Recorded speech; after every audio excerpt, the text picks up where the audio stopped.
الله من الشيطان الرجيم بسم الله الرحمن الرحيم وأقيموا الصلاة وآتوا الزكاة واركعوا مع الراكعين صدق الله العظيم اللهم صل على سيدنا محمد وعلى آل سيدنا محمد وبارك وسلم. واجب الاحترام بھائیو دوستو، آج کے پرفتن مشینی دور میں انسان ہر طرف سے مسائل میں گرا ہوا ہے. پریشانیوں نے اسے خوب پریشان کر رکھا ہے. اسے سارا جہان مسائلستان نظر آتا ہے. حالت یہ ہو گئی ہے کہ کھڑا نماز کی حالت میں ہوتا ہے مگر گھریلو پریشانیوں کی گتھیاں سلجھا رہا ہوتا ہے. کبھی کاروباری معاملات میں ڈوبا ہوتا ہے، کبھی نفسانی شیطانی شہوانی تقاضوں کے دریا میں غوطے لگا رہا ہوتا ہے. نماز کی رکعتیں بھول جانا، التحیات میں سورۃ فاتحہ پڑھنا، قیام میں سورت بھول جانا عام سی بیماری بن گئی. حدیث پاک میں قرب قیامت کی ایک نشانی یہ بھی بتائی گئی ہے کہ مسجد نمازیوں سے بری ہوگی مگر ان کے دل اللہ کی یاد سے خالی ہوں گے. ایک مسجد میں امام صاحب کو نماز کی رکعتوں میں مغالطہ لگا. سلام پھیر کے مقتدی حضرات سے پوچھا کہ میں نے پوری رکعتیں پڑھی ہیں یا کم پڑھی ہیں؟ پوری مسجد میں ایک بھی نمازی ایسا نہ تھا جو یقین محکم اور صمیم قلب سے کہتا کہ ہم نے اتنی رکعتیں پڑھی ہیں. اسی طرح کی نمازوں کے بارے میں حدیث میں وارد ہے کہ وہ نمازی کے منہ پہ واپس مار دی جاتی ہے. کتنے غم کی بات ہے کہ ایک شخص نے وقت بھی فارغ کیا، نماز بھی پڑھی مگر اٹھک بیٹھک کے سوا کچھ ہاتھ نہ آیا.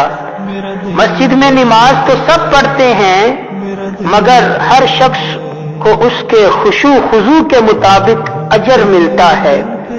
سمجھ میں آنے والی بات ہے کہ ایک من سونا ہو، ایک من لوہا ہو یا ایک من مٹی ہو، وزن میں سب برابر ہیں مگر قیمت سب کی جدا جدا ہے.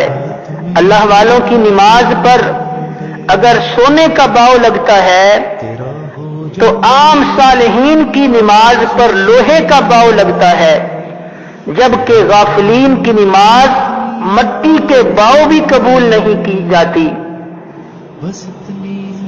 علامہ اقبال کہتے ہیں کہ میں جو سر بسجدہ ہوا کبھی تو زمین سے آنے لگی سجا. میں جو سر بسجدہ ہوا کبھی تو زمین سے آنے لگی صدا. تیرا دل تو ہے صنم آشنا، تجھے کیا ملے گا نماز میں.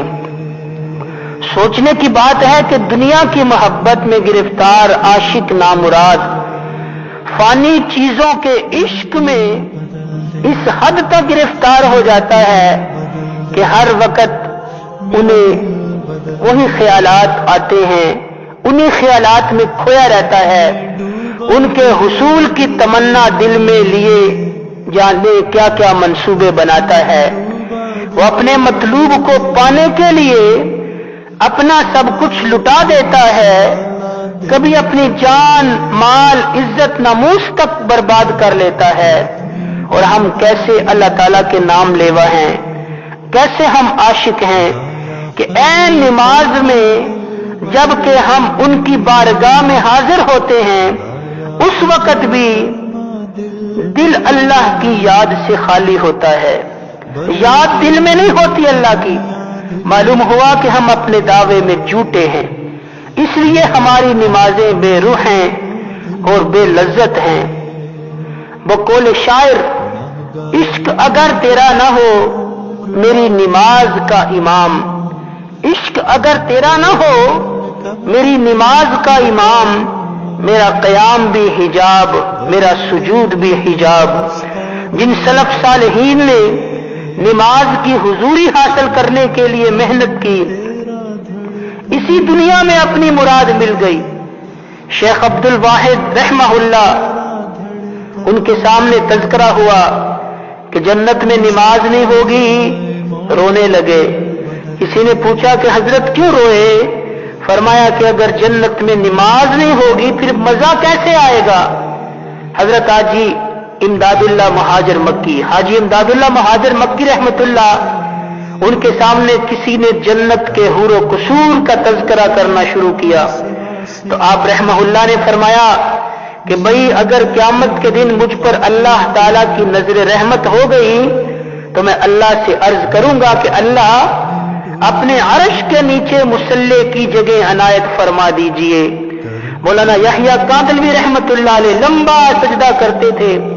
کسی نے پوچھا تو فرمایا جب میں سجدے میں ہوتا ہوں تو یوں محسوس ہوتا ہے کہ گویا اپنا سر محبوب کے قدموں میں رکھ دیا، بس پھر سر اٹھانے کو دل نہیں چاہتا۔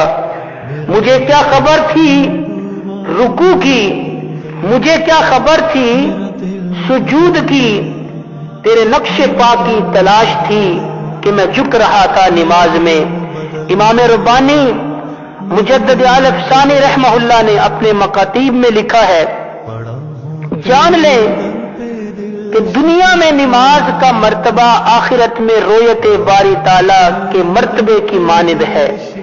بس جو شخص دنیا میں بغیر وسافس کے، بغیر وسوسوں کے نماز ادا کرے گا، اسے جنت میں اللہ تعالیٰ کا دیدار بغیر حجاب کے ہوگا، اور اگر وسوسوں کے ساتھ نماز پڑھے گا تو آخرت میں دیدار بھی پردوں کے اندر سے ہوگا۔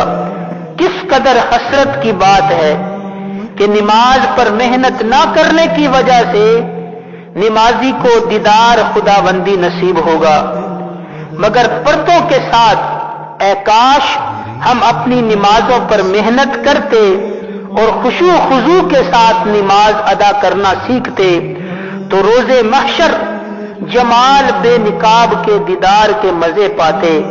آج بہت سے نمازی ایسے ہیں کہ ان کو نماز کی اہمیت و عظمت کا احساس ہی نہیں۔ بہت سے ایسے ہیں جو حضور قلب کی نعمت سے محروم ہیں، بہت سے ایسے ہیں جو ارکان نماز کی صحت سے غافل ہیں، اور بہت سے ایسے ہیں جو ارکان نماز کی درستگی کی تو پوری کوشش کرتے ہیں لیکن طہارت کا معاملہ ڈھیلا ہوتا ہے۔ ان سب باتوں کا لازمی نتیجہ یہ ہوتا ہے کہ نماز شرف قبولیت سے محروم رہتی ہے۔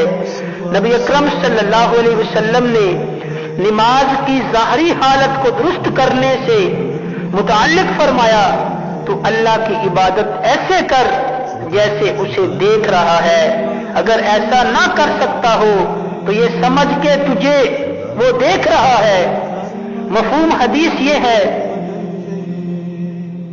معلوم ہوا ظاہر و باطن دونوں لحاظ سے نماز کی درستگی ضروری ہے۔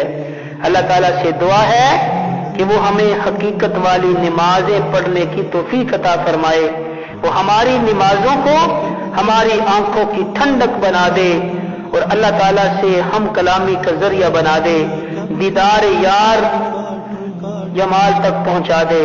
آمین ثم آمین، وما علینا الا البلاغ المبین۔